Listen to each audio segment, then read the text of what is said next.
susunod na programa ay rated PG. Ito ay nangangailangan ng patnubay at gabay ng magulang para sa mga batang manunood.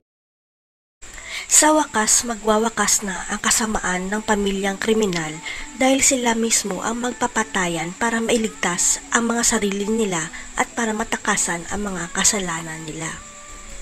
Siguradong pagsisisihan ni Annalyn na ipinagtanggol pa rin niya si Zoe kahit kasabwat siya ni Moira dahil ang paniniwala ni Annalyn, biktima rin lang ang peke niyang kapatid.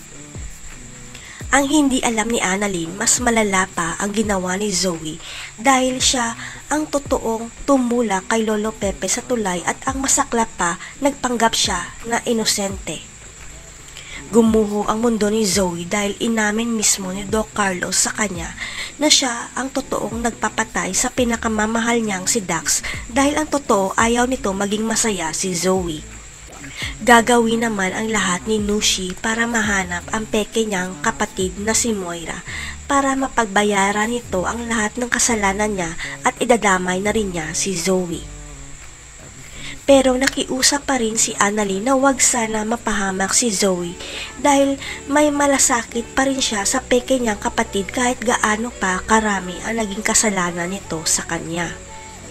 Hanggang sa makita ni Manang Nelia ang isang memory card sa kwarto ni Zoe na siguradong makapagpapabago sa pananaw ng mga tanyag kay Zoe lalo na si Annalyn.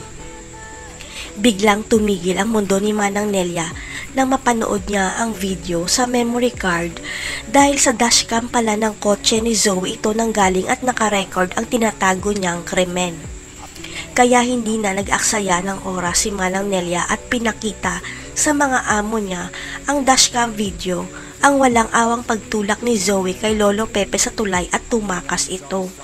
Nang mapanood ni Annalyn ang video, ang awa niya kay Zoe ay napalitan ng galit at puot dahil nagpanggap ito na walang bahid ng dugo ang kamay niya pero mamamatay tao rin pala siya.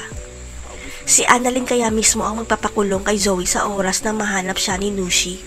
Magpapakamatay na lang kaya si Zoe dahil wala na rin ang kanyang mga magulang. Abangan.